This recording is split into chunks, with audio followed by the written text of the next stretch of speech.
Bismillahirrahmanirrahim. Assalamualaikum warahmatullahi wabarakatuh.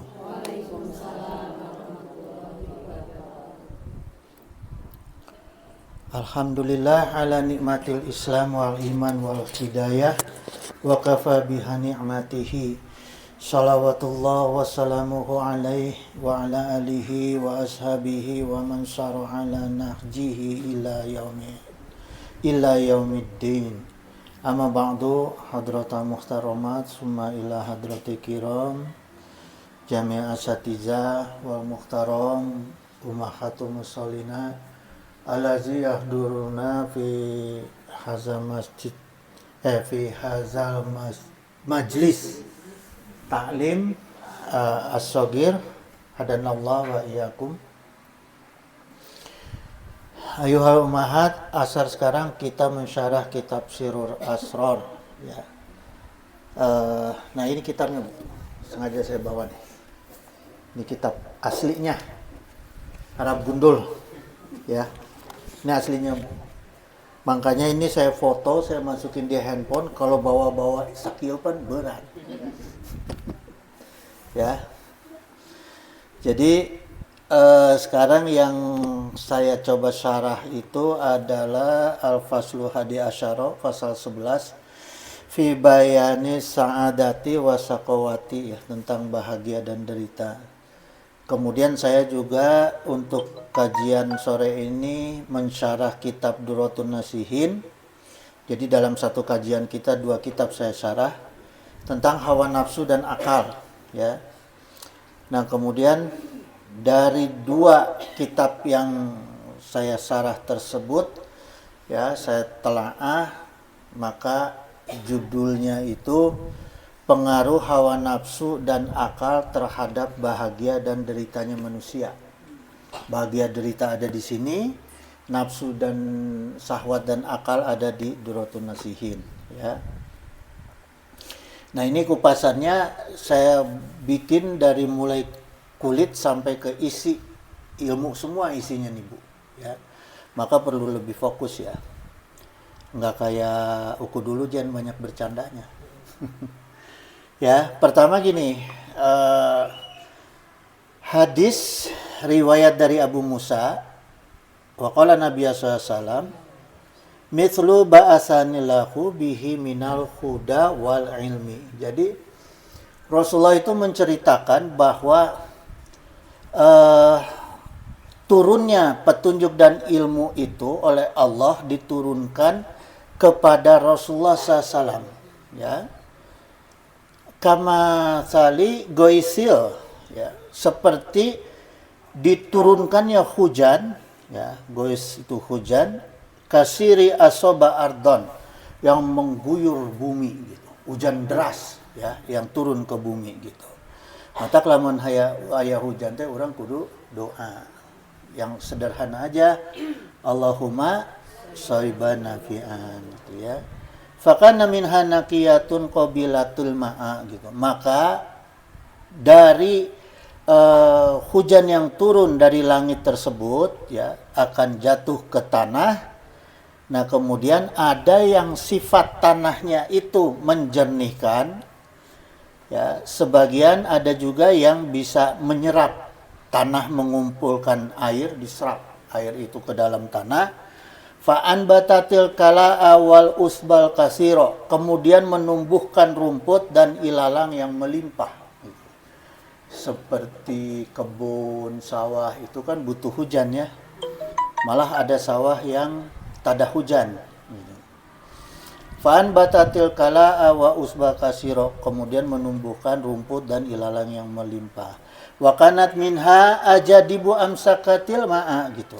Dan diantaranya ada tanah yang gersang, yang tandus, tapi menangkap air Bu. Jadi Rasulullah juga menyampaikan bahwa ada juga tanah yang tandus, yang gersang, tapi menyerap air gitu. Ya, bahkan menampung air gitu. Ya, ini contohnya apa Bu? Contohnya di Arab, di gurun. Ya, di gurun itu ada yang namanya oasis atau wahah gitu kalau dalam bahasa Arab. Ya, Fanafallahu bihanasa gitu. Maka Allah memberi manfaat kepada manusia melalui oasis tersebut, ya. Fasyaribu wasaqawa zara'u gitu. Sehingga manusia itu dapat minum dan dapat menyiram dan dapat menanam, ya. Wa asobat minha ta'ifatan ujra gitu. Dan dari oasis itu, ya, atau wahah tadi, atau bahasa Indonesia mah daerah subur di tengah gurun, ya, justru banyak kelompok-kelompok yang lain yang jauh dari tempat itu yang mengambil atau mendapat manfaat, ya, gitu. Karena gini Bu, biasanya di oasis di gurun pasir itu kita kenal dengan orang menyebutnya istilahnya fata morgana. Jadi dari jauh kelihatan ada air, pas dideketin nggak ada gitu, ya. Nah itu fata morgana sifatnya gitu. Nah banyak orang yang menyangka kalau oasis itu adalah fata morgana, maka banyak yang nggak mau deket. Yang untung itu yang coba-coba. Yang coba-coba ternyata benar ada air gitu, ya. Wa qala Nabi SAW aidan innama hiya ki'anun la tamsiku ma'an gitu. Sungguh ada sebagian tanah, ya, yang datar yang tidak menyerap air, Bu. Ini digambarkan ke Rasulullah. Walatun bitu kalaan, dan tidak menumbuhkan rumput. Fadzalika maslu, inilah permisalan, ya. Man faqiha fi dinillahi, mereka yang memahami agama Allah. Wa nafa'ahu ma ba'asanillahu bihi gitu. Dan memahami apa yang memahami apa manfaatnya Allah mengutus Rasulullah SAW gitu, ya. Falima wa alama. Jadi untuk apa Rasulullah diutus oleh Allah? Yaitu untuk belajar dan mengajarkan, terutama Quran dan hadis, ya. Fa'alima, belajar, wa alama, dan mengajarkan. Wa mathalu man lam yarfa bizalika ra'san gitu. Dan perumpamaan orang yang tidak mau mengangkat kepala. Jadi kata Rasul juga ada orang-orang yang tidak mau mengangkat kepala, itu artinya yang tidak mau peduli terhadap firman Allah. Maka banyak yang kafir, ya. Karena tidak mau peduli dengan firman Allah yang disampaikan ke Rasulullah SAW. Walam yakbal hudallahi lazi ursiltu bihi gitu. Dan tidak mau menerima hidayah yang Allah mengutus aku untuk membawa risalah dan hidayah tersebut, ya. Ini hadisnya sahih, Bu, karena ini mutafakun alaih. Mutafakun alaih itu maksudnya hadis yang meriwayatkannya lebih dari satu, ya. Ini hadis yang diriwayatkan oleh Bukhari dan Muslim gitu. Jadi makna hadis tadi, ibu-ibu sekalian, ya, saya mutalaah bahwa wahyu Allah itu diterima oleh Rasulullah SAW, kemudian didakwahkan oleh Rasulullah SAW kepada hamba-hamba Allah, kepada umat manusia, ya. Sebagai apa? Sebagai ilmu, ya. Sebagai ilmu yang sebagian besar itu ilmunya itu menjadi taufik dan hidayah. Ini gambaran tanah ini sebagai manusia, ya, yang menerima ilmu itu, kalau dia menyerap itu menjadi taufik, kemudian dia amalkan menjadi hidayah, gitu, ya. Nah, kemudian hadis ini juga menggambarkan bahwa masih banyak orang-orang yang tidak mau menerima risalah Rasulullah SAW, ya. Wa qala Allah Ta'ala huwallazi arsala rasulahu bil huda wa dinil haq, ya. Allah yang mengutus Rasulullah SAW dengan Al-Quran sebagai petunjuk dan agama yang benar, yaitu agama Islam. Liyuthirahu ala dini kulihi, dan Islam itu diunggulkan di atas segala agama. Artinya apa? Sesungguhnya, Bu, tidak ada agama samawi. Karena agama yang sesungguhnya hanya Islam. Jadi istilah agama samawi, agama langit, Kristen, terus apa lagi? Buddha, Hindu, kemudian Islam, sudah tidak ada. Kristen sudah tidak ada karena sudah tidak asli. Hindu sudah tidak ada, demikian juga Buddha. Yang asli masih sampai sekarang dan akhir zaman itu hanya Islam gitu ya. Maka di sini Allah Ta'ala jelas menjelaskan liyudhhirahu ala dini kulihi. Ya, jadi nggak ada tuh agama lain ya. Kalau kepercayaan bolehlah. Orang mau percaya banyak sekali nggak masalah gitu. Tapi kalau agama hanya satu ya. Walau karihal musyrikun, walaupun orang-orang musyrik pasti marah tuh, nggak suka gitu ya. Nah kemudian ibu-ibu sekalian, isi hadis ini ya saya telaah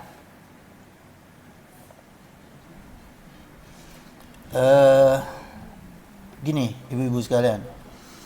Ketika Allah menurunkan wahyunya kepada Rasulullah melalui malaikat Jibril, ya, ada yang seperti bumi atau tanah menerima hujan gitu, ya.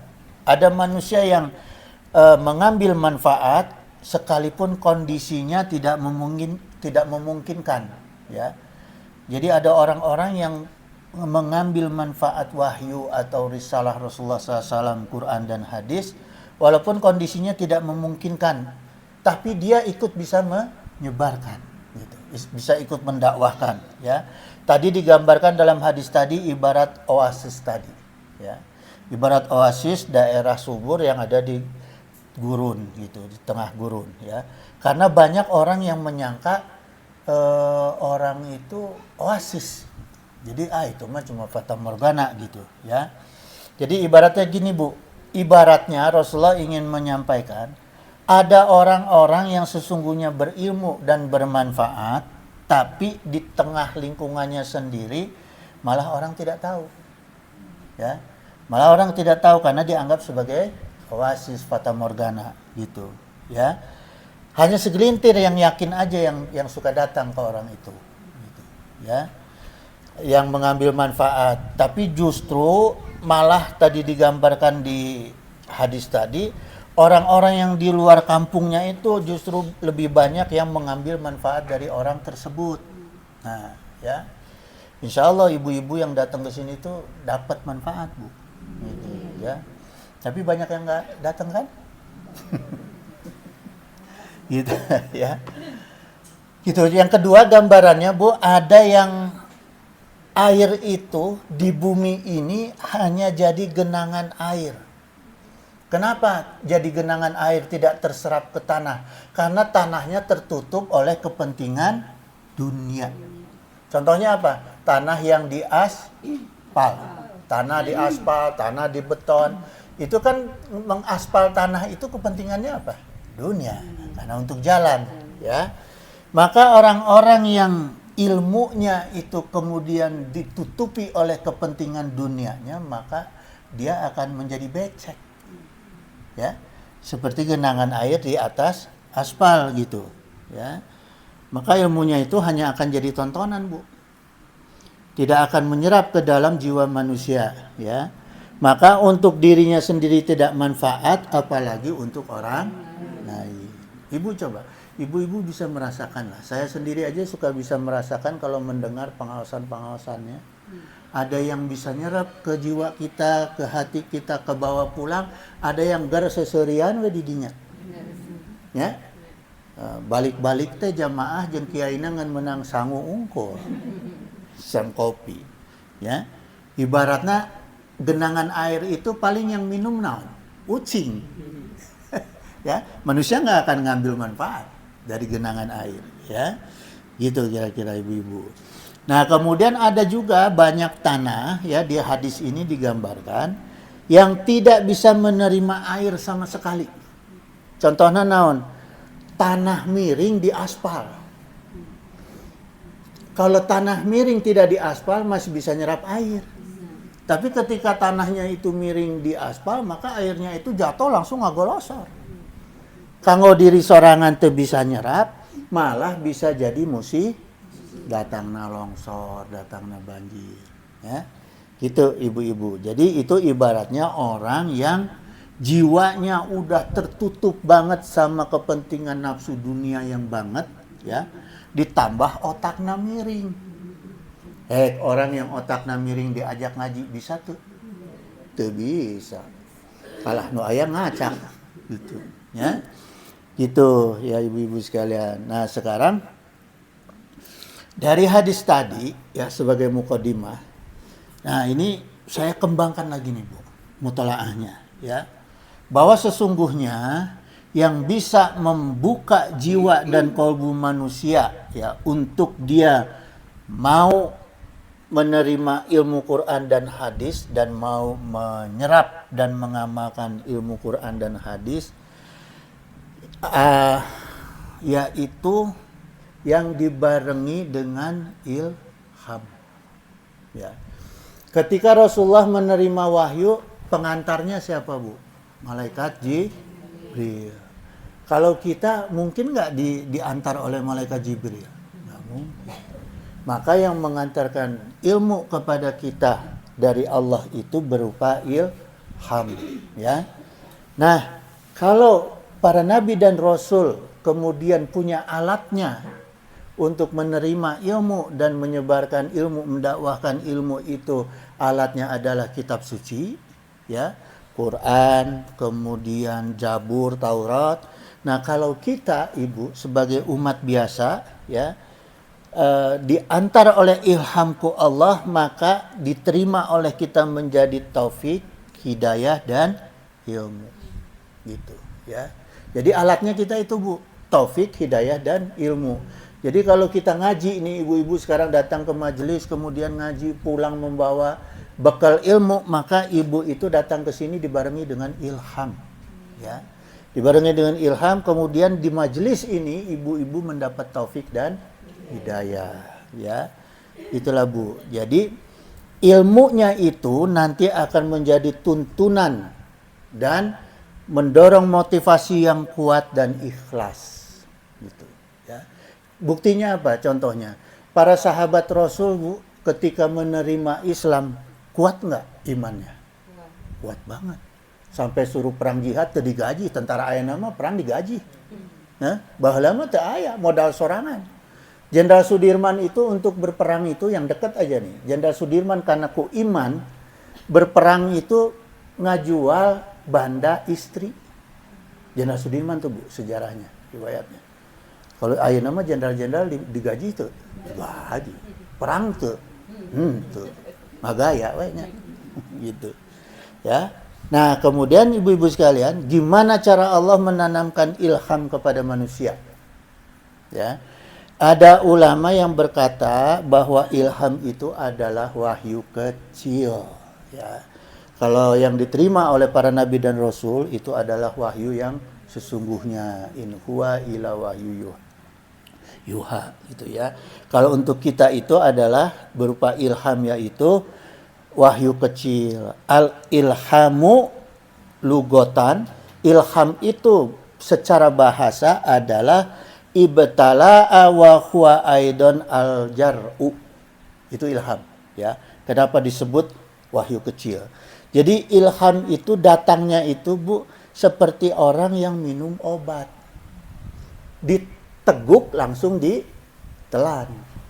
Teu aya orang minum obat, taruh obat di kumur-kumur heula, teu aya.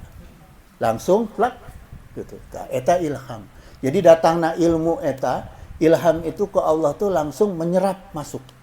Ya, gitu. Jadi fungsinya juga seperti obat tuh. Wa talqinu walihau gitu, dan memberi bimbingan dan wahyu kecil. Jadi ilham itu fungsinya ketika kita menerima ilham itu ada bimbingan, Bu. Ya. Kadang-kadang kan orang sok kieu nya asa menang ilham ya gitu, ya. Terus seperti kita sedang dibimbing gitu, ya. Jadi kalau para nabi dan para rasul menerima wahyu itu melalui malaikat Jibril, kalau ilham itu justru lebih istimewa karena langsung dari Allah gitu, ya. Nah, ibu-ibu sekalian, orang-orang yang sudah ditanamkan ilham, maka jiwanya itu akan tertuntun, ya. Akan dituntun untuk mengerjakan sesuatu urusan dengan cara yang tepat. Bahkan meninggalkan urusan juga dengan cara yang tepat. Gitu. Itu ilham.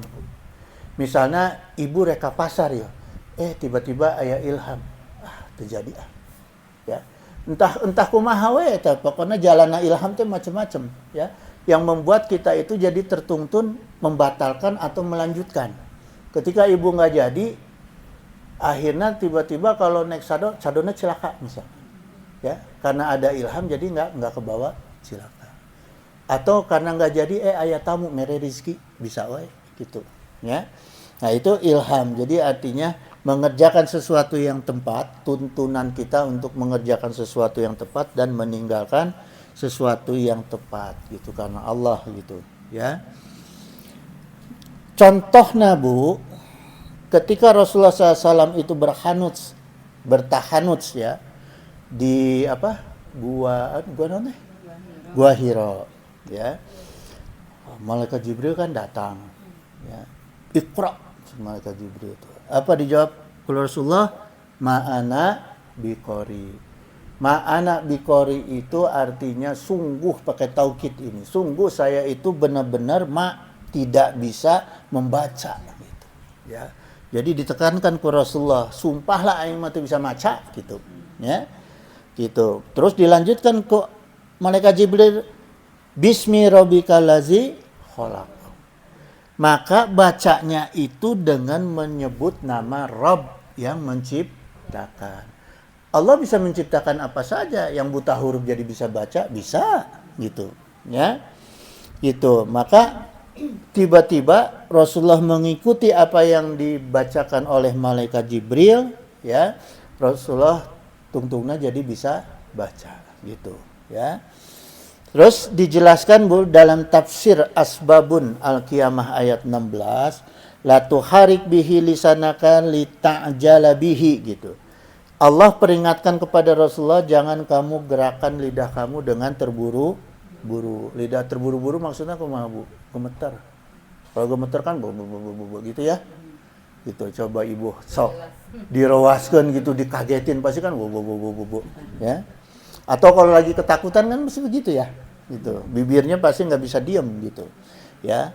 Maka Allah bilang itu nggak usah takut, gitu, ya. Jangan takut gitu, la tuharik bihi lisanaka gitu. Jadi nggak usah gemeter gitu, ya. Apalagi terburu-buru. Nah, orang kadang-kadang pengen cepet apal macana buru-buru, ya. Coba sok barudak ari keur ngapalkeun macana kumaha. Oh, garancang ya. Gitu. Kemudian Allah Ta'ala berfirman Al-Qiyamah ayat 17, tafsirna ieu nya, inna alaina jam'ahu wa qur'anahu gitu. Sungguh kata Allah, kamilah yang akan menanggung mengumpulkan Al-Qur'an di dalam dada kamu. Gitu. Jadi Rasulullah Allah yang membuat Rasulullah tiba-tiba bisa baca dan langsung paham, bukan hanya sekedar baca, ya. Nah, kemudian Rasulullah itu setiap Rabu subuh tuh ngaji, Bu. Jadi bukan hanya kita, cuma kalau Rasulullah tuh Rabu subuh ngaji langsung dengan malaikat Jibril terhadap wahyu-wahyu yang diturunkan, kemudian diulang, ya. Nah, maka kemudian Rasulullah Allah sendiri berfirman, ini perintah Allah nih Bu, ya. Waqul Rabbi zidni ilman. Ya, jadi kata Allah, firman Allah itu kita itu justru diharuskan untuk selalu berdoa kepada Allah. Berdoanya untuk apa? Rabbi zidni ilman, minta untuk ditambah terus ilmu, gitu, ya. Jadi kita salah satu tugas kita adalah berdoa untuk minta ditambah ilmu terus. Allahumma agnini bi ilmi misalnya, ya. Allahumma alhimni rusdi wa izni min syarri nafsi. Allahumma agnini bi ilmi wa zaini bi hilmi wa akhrimni bi taqwa. Ya. Itu doa-doa dulu yang saya diajarin sama orang-orang tua dulu, ya. Nah, kemudian ibu-ibu sekalian, setelah diajarkan oleh Allah Ta'ala gitu, maka Rasulullah itu langsung bisa cepat hafal, ya. Nah, tekniknya gimana Bu? Tekniknya nih disampaikan dalam satu hadis riwayat Al-Bukhari, ya. Ini Ibnu Abbas berkata begini, faqana Rasulullah SAW ba'da zalika iza atahu Jibrilu istama'a. Setelah itu ketika Jibril mendatangi Rasulullah SAW, Rasulullah itu selalu didengerin dulu, Bu. Ya, jadi tekniknya gitu. Kalau supaya kita pengen cepat hafal dan faham, ya. Kalau ada ustadz atau kiai ngaji itu dengerin dulu sampai selesai, ya. Jadi tekniknya gitu. Ini yang diajarkan ku Rasulullah. Faizan tolako Jibrilu qara'ahu Nabi SAW kama aqra'ahu. Nah, kemudian setelah malaikat Jibril pergi, baru Rasulullah SAW membaca atau mengulangi kata-kata yang diajarkan ku malaikat Jibril. Ya. Jadi untuk guru ngaji ke kiai ke ngawuruk kieu terus punten kiai kieu naros ente. Dengerin dulu sampai selesai, ya. Nah, udah selesai baru dihafalkan kata per kata, ya. Karena apa? Kita itu mendengarkan apa yang disampaikan kiai dengan fokus itu, maka insya Allah jadi faham gitu, ya. Dan ingat, Bu, walaupun nggak hafal detail tapi ingat. Nah, di rumah tinggal dihafalkan detailnya gitu, ya. Kemudian ketika Allah Ta'ala ini memberikan pelajaran kepada Nabi Adam alaihissalam, dalam Al-Baqarah ayat 31 Allah Ta'ala berfirman, wa alama adamal asma'a kullaha, gitu ya. Nah, ini kalau saya perhatikan nih, Bu, ya, ini sekarang kita kupas maknanya, keinginan Allah itu apa, ya, yang disampaikan ke Allah. Allah menggunakan kata wa alama al asma kullaha. Jadi ini wa alama ini khusus untuk Allah yang langsung yang memberi pelajaran tanpa proses, makanya alama. Karena Allah langsung, ya. Hanya Allah, karena Allah proses pembelajarannya langsung tanpa proses, ya. Diajarkan langsung paham, langsung hafal, langsung ngerti. Maka menggunakan kata alama gitu, ya. Nah, kalau untuk kiai ustadz yang mengajar itu pakai kata ta di depannya, pakai huruf ta gitu. Jadi ta'a lama, ya ta'alamu, ya ta'allum gitu, ya. Kata ta'alama ini orang yang mengajar, ta'alama itu, ya Bu, ya. Kalau ta'alum artinya belajar. Ibu sedang apa? Ta'alum ya akhi. Oh, sedang belajar. Kalau ta'lim artinya yang mengajar. Jadi kalau ibu-ibu ditanya, ibu mau kemana? Mau ta'lim tuh di majelis itu, di majelis asogir. Oh, saya pulang, Bu. Karena ibu yang mengajar. Gitu, ya. Saya yang ta'alum, gitu. Jadi jangan salah. Jadi kalau ta'lim itu kita yang mengajar, gitu, ya. Maka Imam Syafi'i berkata, ta'alam falaisal mar'u yuladu aliman, ya. Jadi belajarlah, ini ta'lam, ini ta'alam itu fi'il amar. Belajarlah karena tidak ada orang yang lahir dalam keadaan berilmu, nggak ada. Maka kita harus belajar. Sekalipun Rasulullah, sekalipun Nabi Adam tidak langsung berilmu, diajarkan heula ku Allah, gitu, ya. Wa kama qala sallallahu alaihi wasallam, lam yabqi minan nubuwati, tidak ada kenabian setelah aku. Nah, ini Bu, ini yang dijelaskan ke Rasulullah, karena Rasulullah sebagai khatamu anbiya. Al jangan dimainin. Apa, Ro? Ya. Jadi Rasulullah itu menyampaikan, ya, karena Rasulullah sebagai nabi terakhir, ilal mubasyirati, ya. Jadi tidak ada mukjizat, Bu. Tidak ada mukjizat, tidak ada akan malaikat Jibril datang menurunkan wahyu kepada manusia, nggak ada. Ya. Kecuali tadi lewat ilham. Ilham itu apa? Ilal mubasyirati. Ilham itu kata Rasul adalah kabar gembira, gitu, ya. Berita gembira.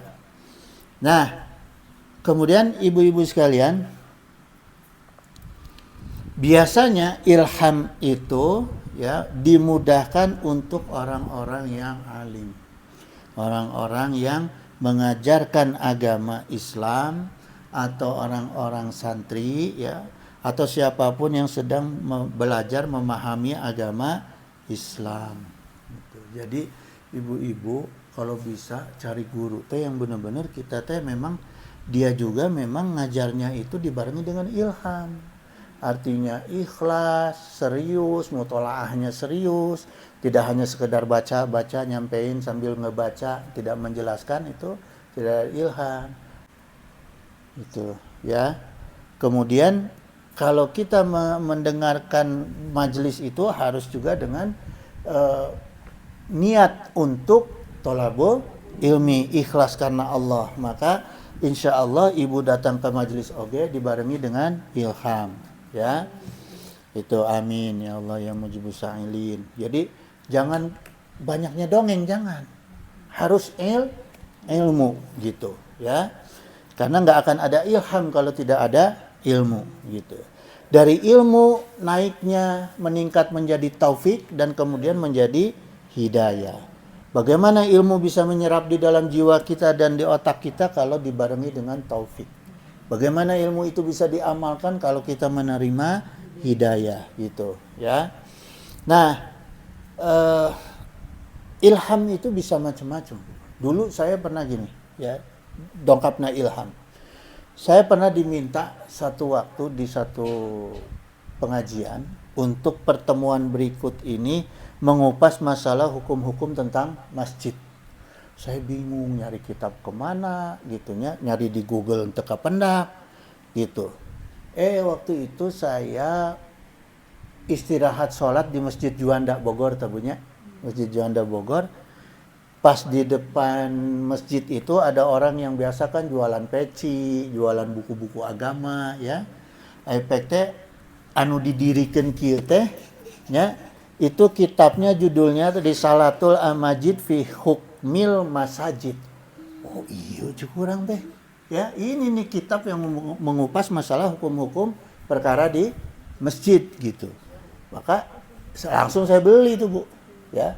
Jadi bisa jadi seperti itu, ilham juga jalan kita untuk mendapatkan ilmu gitu. Ente ujuk-ujuk jadi pinter, ente gitu. Dan dimudahkan jalana untuk mendapat ilmu gitu, ya. Nah, kata ilham itu sendiri, Bu, di Al-Qur'an itu hanya disampaikan sekali dalam Al-Qur'an, ya. Falhamaha fujuraha wa taqwaha. Jadi fungsi ilham itu untuk mengendalikan jiwa kita dari kefasikan dan mengajarkan jiwa kita kepada ketakwaan. Itulah fungsi ilham, Bu. Ya, gitu. Jadi kalau misalnya ada orang dapat mimpi terus, wah iya, kanggo masang nomor, eta mah lain ilham, jurik nu kitu mah, ya. Lain. Jadi kuncinya ilham itu fa'alhamaha fujuraha wa taqwaha gitu. Meninggalkan yang fujur, tuntunan mengerjakan yang takwa gitu, ya. Gitu.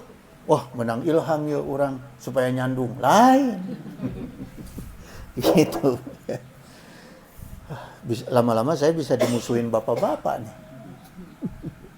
Biasanya orang kan membela yang nyandung ya. SMA tuh mampu. Gitu.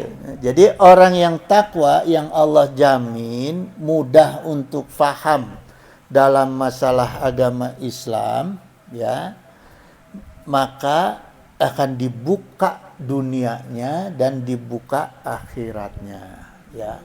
Tadi kebahagiaan dunia dan kebahagiaan akhirat maka dibuka ku Allah, ya. Itu orang-orang yang memang benar-benar ikhlas, ya, dalam tolabul ilmi. Buktina apa, Bu? Buktina iya Rasulullah SAW bersabda, ma yuridillahu bihi khaira yufaqihu fiddin.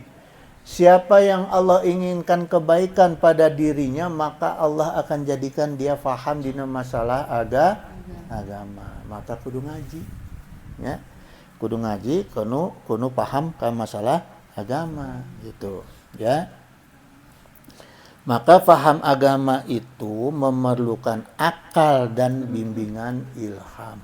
Itu, ya.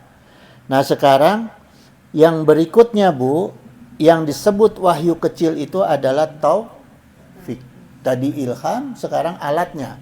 Alatnya untuk menerima ilham itu adalah taufik. Taufik itu apa, Bu? Wafaqo. Ya. Wafaqo itu artinya sesuai antara dua hal, itu taufik. Wafaqo, yang sesuai antara dua hal, ya. Tawafaqo ya tawafiqu gitu. Setuju bersetuju dan bersesuaian. Jadi kalau udah sesuai antara ilmu dengan amal, maka itulah kita sudah menerima taufik, ya. Gitu. Jadi maknanya gini, Bu, ketetapan Allah yang menjadikan amal perbuatan makhluk itu sesuai dengan yang Allah inginkan, ya, dengan iradah Allah, maka itulah taufik, ya. Ketika kita mengamalkan sholat 5 waktu, berarti kita sudah menerima taufik. Apa yang Allah inginkan terhadap makhluknya, dengan hukum-hukum Allah kita taat, maka itu kita menerima taufik, gitu, ya. Wa ma taufiqi illa billah gitu. Maka Allah Ta'ala berfirman, tidak ada taufik kecuali dengan pertolongan Allah gitu, ya. Alaihi tawakkaltu alaihi unib, dan hanya kepada Allah lah aku bertawakal dan hanya kepada Allah aku kembali. Nah, kemudian wahyu kecil yang kedua alatnya adalah hidayah, ya. Maka kita sering dengar kata apa tuh, Bu? Wabillahi taufik wa hidayah. Jadi taufik dan hidayah itu sejodoh, Bu, ya. Nggak bisa dipisah-pisah, harus sejodoh gitu. Kalau ibu hidup sendiri tanpa jodoh, berarti ibu kan nggak bisa melahirkan. Taufik dan hidayah juga harus bisa melahirkan kalau sejodoh dua-duanya, ya. Ada di dalam diri kita dua-duanya. Mayahdilahu fahuwal muhtadi, ya. Allah Ta'ala berfirman, siapa yang diberi hidayahku Allah, maka dialah yang mendapat petunjuk, ya. Muhtadi, petunjuk. Wa mayudlil faulaika humul khosirun gitu, ya. Siapa yang disesatkan ku Allah, maka orang itu akan menjadi rugi. Kemudian ibu-ibu sekalian, hidayah itu tina akar kata hada, yahdi, hadian, hudan, hidayatan, hidayatan, ya. Jadi hidayah itu artina hudan, petunjuk, bimbingan, eta hidayah, ya. Ketika ibu-ibu sedang membimbing anak-anak ibu, maka ibu sedang memberi hidayah kepada anak-anak ibu, ya. Nah, hidayah itu adalah bimbingan supaya kita tahu kebenaran, ya. Supaya kita tahu hukum-hukum Allah, sunnah-sunnah Rasul, eta hidayah gitu, ya. Lamun tahu cara supaya bisa korupsi, lain hidayah, lain eta mah, ya. Gitu. Jadi hidayah itu yang mengajarkan kita, membimbing kita untuk memahami dan mengamalkan Al-Quran dan Sunnah, ya. Nah, kemudian ibu-ibu sekalian, kenapa taufik dan hidayah itu sangat penting dalam ilmu agama? Jadi ketika kita berilmu agama, perlu ada taufik dan hidayah, ya. Wa qala Nabi SAW, rubba hamili fikhin laisa bifaqihin, ya. Jadi Rasulullah SAW itu bersabda, banyak sekali orang yang mengangkat ilmu agama tapi tidak memahami ilmu agama. Tuh, Rasul aja sudah memperingatkan tuh, Bu, ya. Banyak orang-orang, apalagi sekarang, yang mengangkat ilmu agama tapi dia tidak paham isinya, hanya modal hafal, ya. Waruba hamili fikhin ila man huwa afqahu minhu. Nah, yang lebih anehnya lagi, sabda Rasul itu, ya, banyak orang yang mengangkat ilmu agama kepada orang yang lebih paham dari dia. Paham nggak Ibu artinya, makna hadis ini, ya? Misalnya gini, Bu, artis yang nggak pernah pesantren, ya, atau orang yang baru masuk TV sekali, baru masuk TV ikut acara-acara teh, belajar dakwah misalnya di TV, ya, tiba-tiba ceramah di hadapan orang alim, banyak nggak? Ya, sekarang kan banyak, Bu, penceramah-penceramah yang muncul, tiba-tiba dia dakwah di hadapan yang nonton itu, di hadapan dia itu yang dengerin kiai-kiai bener, orang yang berilmu bener gitu. Tiba-tiba dia ceramah, Bu, di hadapan orang itu. Modalnya cuma baca-baca buku agama. Ngapalin buku-buku agama gitu, ya. Atau cerita-cerita agama, khurafat di medsos kan, enak di medsos banyak tuh, Bu, ya. Gitu, cerita-cerita agama gitu, ya. Eta Rasulullah sudah menggambarkan bahwa akhir zaman itu akan banyak seperti itu. Jadi jangan aneh Ibu kalau banyak muncul kiai aneh-aneh. Ayeuna aya kiai make wayang, aya kiai make macam-macam. Ya. Boneka. Ya, karena sudah digambarkan oleh Rasulullah gitu. Ya. Makanya banyak kiai yang sekarang yang nggak pakai kitab ngajinya gitu. Ya. Nah, sekarang kita lihat, Bu, penghambat apa untuk datangnya ilmu, taufik dan hidayah kepada diri kita. Yang kedua, penyebab apa sehingga lancarnya ilmu, taufik dan hidayah yang masuk menetap di dalam diri kita gitu, ya. Nah, sekarang saya cerita nih, Bu. Masuk saya ke dalam kitab Duratun Nasihin, ya. Jam berapa sih? Masih lama ya. Nah, gini, Bu. Ketika Allah Ta'ala menciptakan hawa nafsu, ya ini diceritakan dalam kitab Duratun Nasihin, hawa nafsu teh ditanya ku Allah, ya, man anta wa man ana.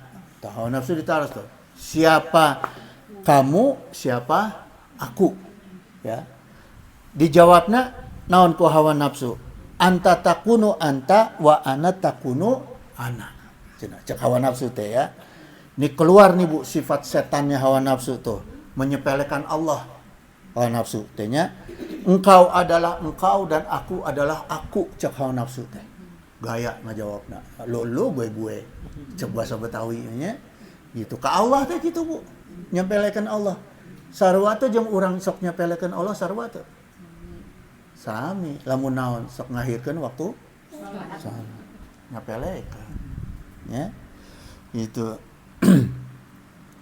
Maka si hawa nafsu itu diazab Allah. Diazab ke Allah selama 100 tahun dibakar di api neraka. 100 tahun akhirat ya, perbandinganana satu hari di akhirat 1000 tahun di dunia. Berarti kalau 100 tahun kali 1000 tah. Ya, dibakar. Orang kasundut rokok nyeri, ya.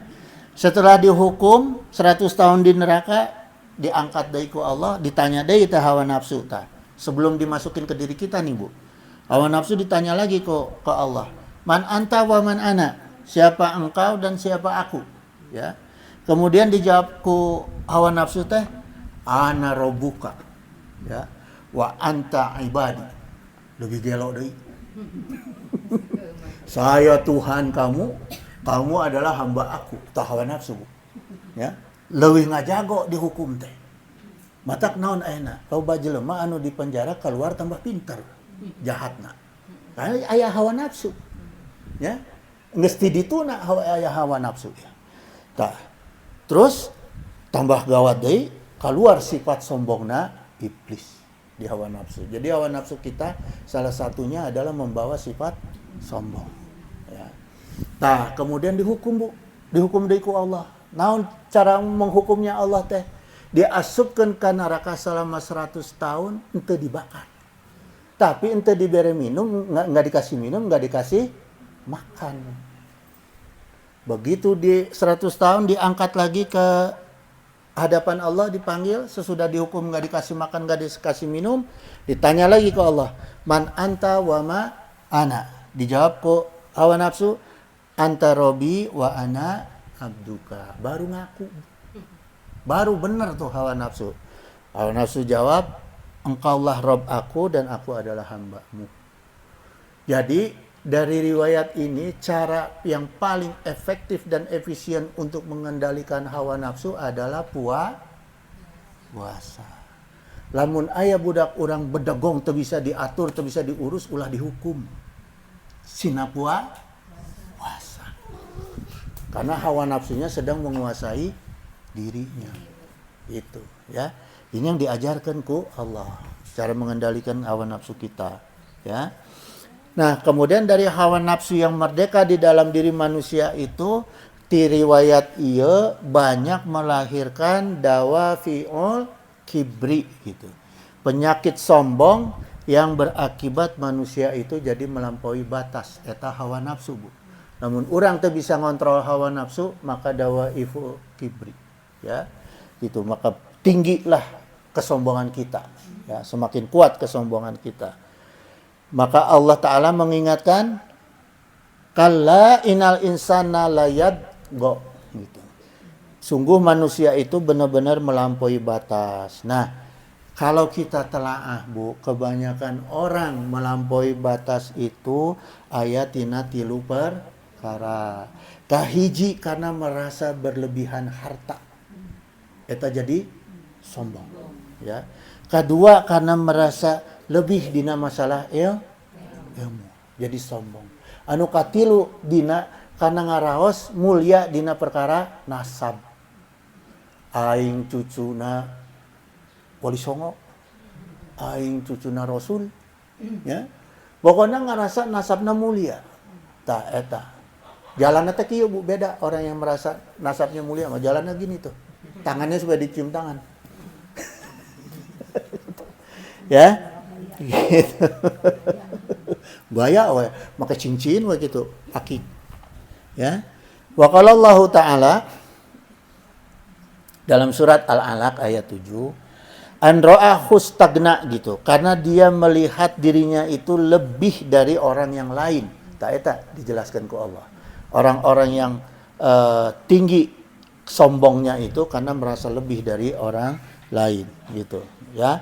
Wa qala Nabi sallallahu alaihi wasallam la yadkhulul jannata, tidak akan masuk surga siapapun juga man kana fi qalbihi, yang di dalam hatinya itu misqalu zarati min kibrin, ada kesombongan walaupun seberat zarah. Ketika ada diri sombong sebesar debu, ya, itu sudah langsung ada penghalang untuk masuk ke surga. Itu, Bu. Maka doain saya, Bu. Ya. Jangan dikira enak duduk di sini nih. Kontrolnya harus kuat. Kalau nggak kuat nanti ditutup lah pintu surga. Nauzubillah, summa nauzubillah, ya. Pokoknya ulah aya ngerasa lebih lah, dina masalah naon ulah gitu. Ya. Makanya ibu-ibu maaf ya. Saya lebih suka kalau ngaji dimanapun duduknya gini. Tidak di kursi. Atau kalau mau berdiri. Itu yang dicontohkan ku Rasulullah. Rasulullah nggak pernah, Bu, ngaji duduknya di atas yang lebih tinggi dari sahabat, nggak pernah. Begini atau berdiri, gitu. Karena berdiri itu menunjukkan sedang berkhutbah, gitu, ya, gitu. Karena sok aya rasa, oh, aduh, aing luhur ya, gitu, ya, ulah gitu. Kemudian dalam satu hadis diriwayatkan, ada seorang pemuda bertanya kepada Rasulullah SAW, qala rajulun inna Rasulullah yuhibbu ayakuna subuh hasanan. Ya Rasul, ini ada orang yang suka banget dengan pakaian yang baik, pakaiannya bagus-bagus, wa na'luhu hasanatan, dan amalnya juga bagus. Ya, ada orang yang suka pakaiannya bagus tapi amalnya juga bagus. Apa dijawab ke Rasulullah? Innallaha jamilun. Sungguh Allah itu indah, yuhibbul jamala. Allah itu mencintai keindahan. Jadi enggak apa-apa, Bu. Asal nyunah, asal sesuai sunnah. Jangan pakaian asal bagus tapi aurat kabuka. Abang-abang mahal, ya. Ulah. Kan sekarang mau baju yang makin mahal makin kelihatan. Ya. Makin ketutup makin murah gitu. Enak mah gitu, Bu. Gitu. Ya. Terus jadi yang dimaksud sombong itu yang apa? Apakah bergantung dengan pakaian ataukah bergantung dengan kehidupan? Nah, yang dimaksud dengan sombong itu, ya, sabda Rasulullah SAW, al-kibru, kesombongan itu adalah batorul haqi. Ya. Sombong itu adalah menolak kebenaran. Ya. Yang hak, menolak yang hak. Misalnya gini, ada orang abang ngasih panggil kiai, panggil ustadz nggak mau dikoreksi. Kita sombong, ya. Kalau diingatkan protes marah. Nah, eta sombong gitu ya. Gitu. Jadi asa aing pang benerna lah. Gitu. Eta sombong. Wagom tun nasi gitu, dan orang yang melihat ke bawah ke orang lain.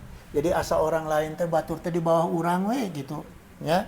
Gitu. Jadi ya itu Bu. Jadi dua perkara itu jangan sampai ada di dalam diri kita. Nauzubillah, summa nauzubillah ya. Gitu. Karena gini kan biasanya gini Bu, orang ya yang merasa saya ini udah ngaji kitab, udah ngaji Quran, udah hafal Quran, ngerasa bahwa dia itu sudah pantas dipanggil kiai, dipanggil ustadz, nah itu yang bahaya. Itu mimitianana. Ngerasa pantas nges diluhurkeun ku batur, eta ya. Maka saya berkali-kali kalau ngaji itu selalu di majelis manapun di Jakarta di mana saya mengatakan jangan panggil saya kiai, jangan panggil saya ustad, mau panggil Pak Haji ge teu naon. Ya, mending kene haji da nu buktina nu bener mah haji na. Lain ustadna kiai na man can tangtu. Ya. Gitu ai haji mana mah geus tangtu gitu, mayar urang. Gitu. Gitu. Ibu tahu nggak haji itu artinya apa, Bu? Hah? Pendatang. Makanya kalau kita ke Mekah, ke Madinah dipanggil haji, ta'al, haja, ta'al. Karena kita sebagai ari ayeuna datang ka Gadog, ka Jember, dipanggil haji, pendatang lain orang.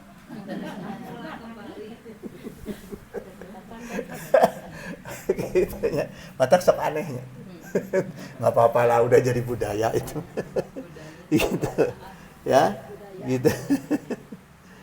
Gitu Bu. Nah, awalnya nih Bu, saya pelajarin ya, mulai adanya perkembangan alat informasi, mulai ayana TV, ayana ieu nya, apalagi sekarang ayana medsos segala di HP ieu nya, membuat orang itu menjadi mudah untuk mendapat gelar apapun, gelar ustadz, gelar kiai ya.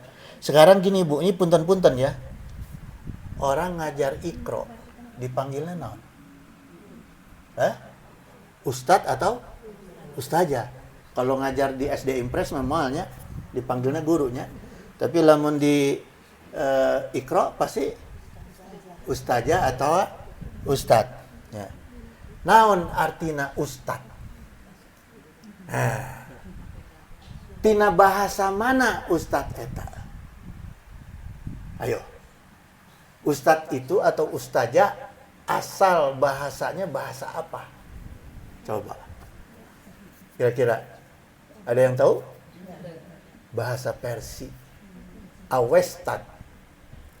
Artinya awestad diserap ke bahasa Arab jadi ustad, diserap deui ka bahasa Indonesia gitu. Jadi guru-guru agama dipanggilnya ustad. Padahal asli bahasana nyaeta awestad. Tahu ya. Naon awestad itu artinya orang yang sudah menguasai ilmu, itu awestad gitu. Ya. Orang yang sudah ahli dalam bidangnya. Jadi udah profesor baru dipanggil ustad.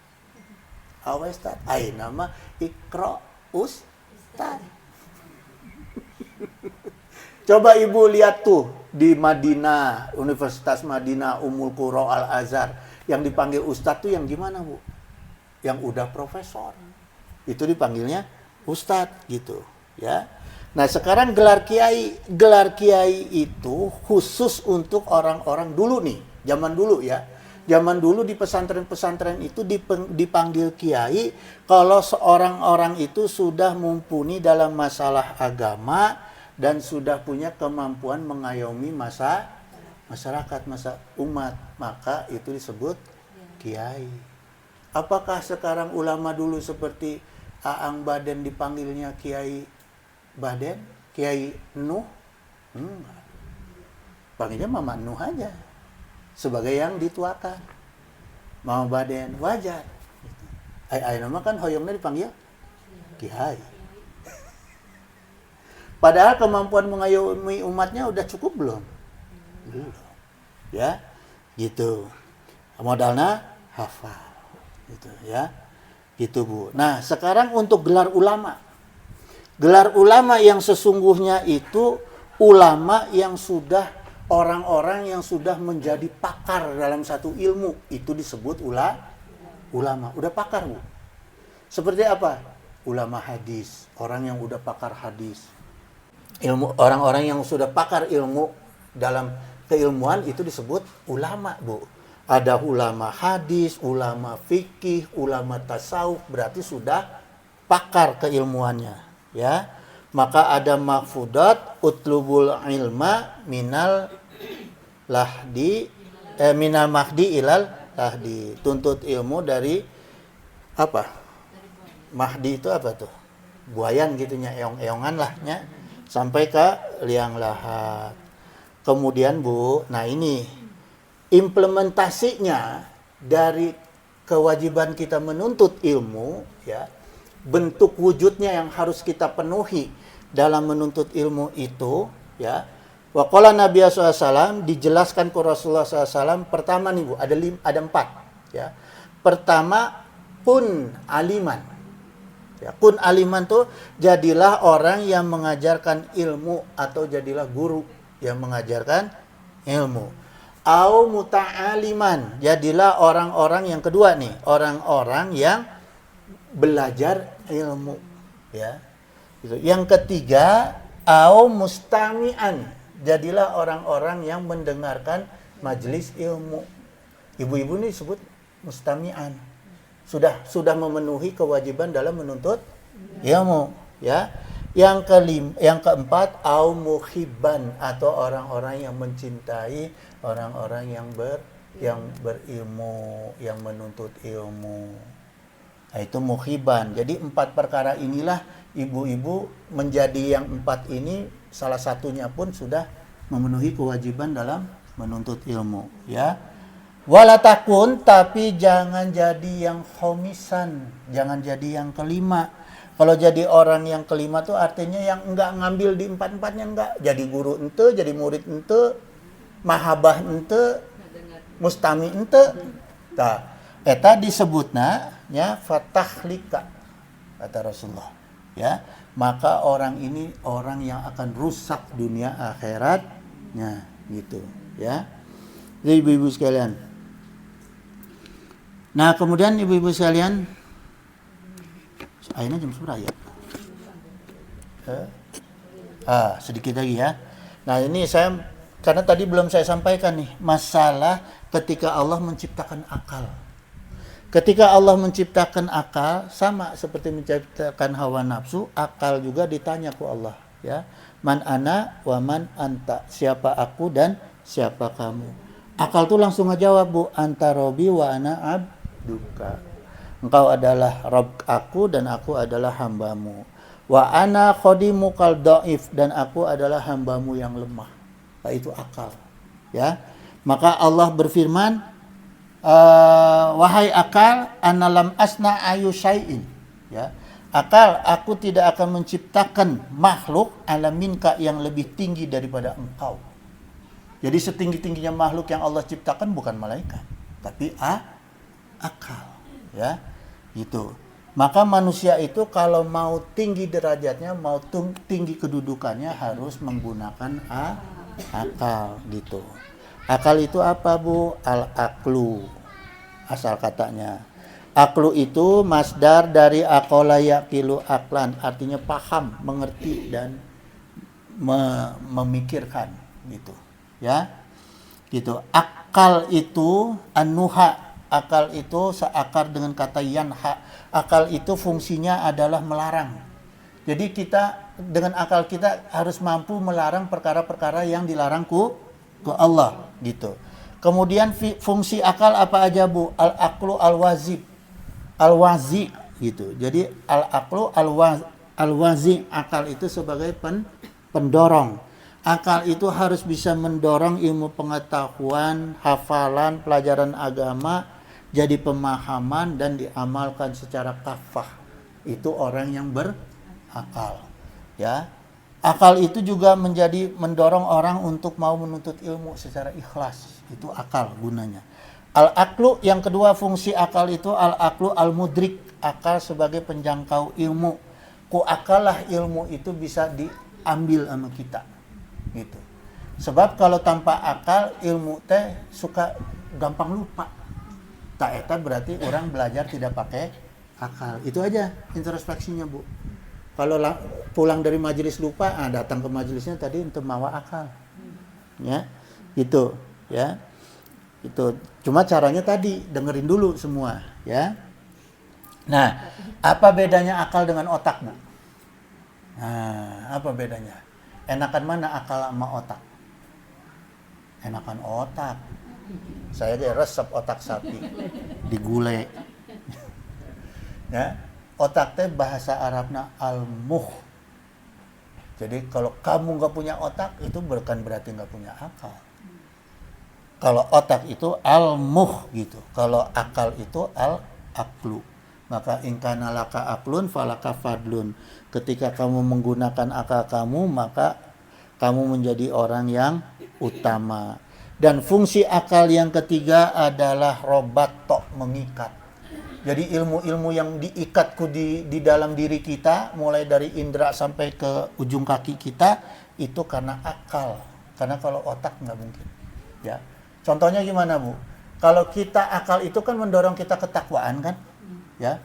Coba kita zikir, la ilaha illallah, takwa nggak itu berarti? Orang yang mau zikir berarti orang yang takwa. Coba ibu kalau lagi zikir, badan bergerak nggak? Hah? Karena dorongan apa? Dorongan akal. La ilaha. Gerak, diikat oleh akal seluruh tubuh kita. Ya. Tapi ibu baca nggak bakal bisa gerak. Karena yang berfungsi otak, bukan akal. Paling nggak garok lamun gatel. Ya. Nah, itu Bu bedanya akal dengan otak gitu, ya.